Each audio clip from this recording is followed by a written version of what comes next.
What's going on, everybody? This is Coach Burke, and I'm here today with your daily dose. Hey, today we're going to be talking about 4 reasons your troubles lead you to Jesus. 4 reasons that our troubles, they lead us to Jesus. Hey, I'm so glad you're worshiping with us this beautiful Sunday morning. That's Mo in the background. Come on, somebody. He's here at church with me. Hey, we're going to jump into some scripture real quick. We're going to dive right into this. This comes from Deuteronomy. Deuteronomy chapter 10, verses 12 and 13. Come on, somebody. Deuteronomy 10, verses 12 and 13. This is what it says. And now. Doesn't mean later. Doesn't mean in the past. Doesn't mean the future. And now. Israel, what does the Lord your God ask of you, except to fear the Lord your God by walking in his ways, to love him, to worship the Lord your God with all your heart and all your soul, right? And keep the Lord's commands and statutes, right? I'm giving you today for your own good. Come on, somebody. Hey, let me tell you something. You know, God does not just randomly give us commands. They are very calculated. They're very intentional. He doesn't just give us crazy random commands just for the heck of it, just because he can. That's not how that works. See, the commands he gives us are for our own good. But see, many times, young people, come on, somebody, we are belligerent, we're rebellious, we are stiff-necked children that don't want to do what he asked us to do. Ain't nobody telling me what to do. Come on. Ain't nobody telling me what to do, right? Come on, somebody. See, we lack the faith to truly see that these commands are not meant to be burdens, right? They're not meant to put you under God's thumb, right? But they are given with a fatherly love, right? It's hard to see that sometimes because our hearts are so full of sin and our hearts are so full of ourselves. Come on, somebody. Other times it's obvious, I think, that God's commands are really good for us. There's certain commands that you're like, oh, you know, I can see that's a good one for us. Other ones are like, ouch, right? But they're done with the love of a father. So take this one for example. Right? Humble yourselves. Come on, somebody. Therefore, and remember what I always say, if it's therefore, you see therefore in the Bible, it's there for a reason, right? Under the mighty hand of God, so that he may exalt you at the proper time, casting all your cares, not just some, all of them on him, because he, speaking of God, cares for you. Come, man, there's some good scripture this morning. Come on. There is no qualification here, right? The scripture does not say to cast the really important ones, right? Only the big ones you cast on him. No, we have a father who enters into our space and cares for all of us, no matter how big or how small or how menial or how important those cares are. Our God cares about everything about you, right? So when he's saying to cast your cares upon him, that's not just a, hey, I'm God, just do that. He does it because he cares for you. Now, our troubles have the potential to lead us to Jesus. Our troubles have the potential to lead us to Jesus. And here are 4 reasons why I believe, come on, somebody, this might be bryology, may not be theology, but it may be bryology. But these are 4 things, if you're taking notes, to write down of the potential things or troubles in our lives that would lead us to Jesus. Number 1 is this: our troubles break us out of a place of complacency. You're like, what does complacency mean? It means you're stagnant. It means you're still. It means you're not moving, right? You're complacent. You're ho-hum. For those of you that do the texting and stuff, you're meh, right? Come on, somebody. Ironically, when we have no pressing troubles or cares, it's easy to become complacent or stagnant in our relationship with the Lord. See, we roll along day after day, right?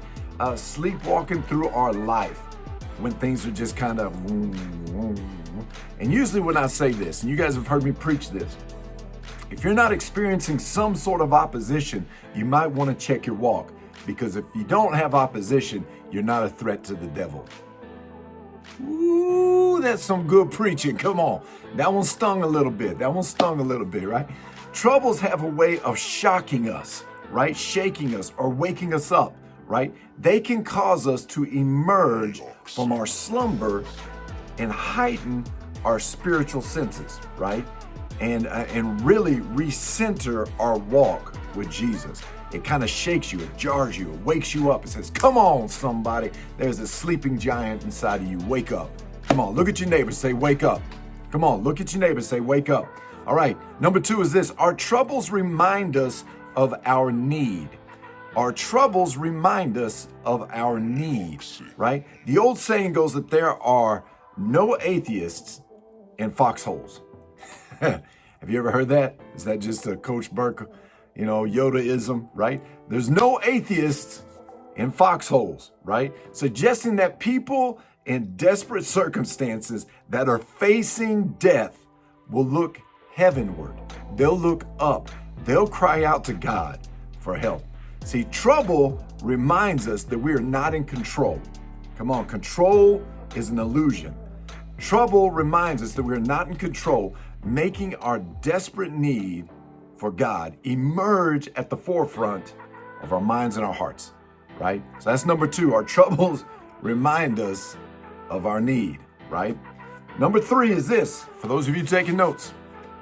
Our troubles expose the sin inside us.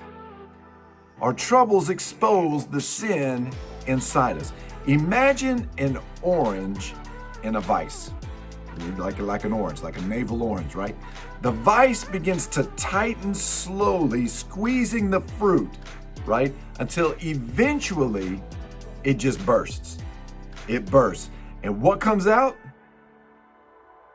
Orange juice. Come on, somebody. It squeezes till it finally just bursts into orange juice, right? Not apple juice, not lemon juice, orange juice, right?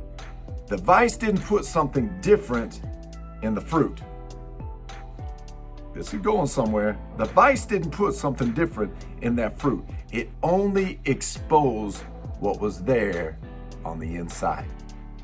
The vise only exposed what was there on the inside. See, our troubles do the same thing when circumstances begin to tighten up around us.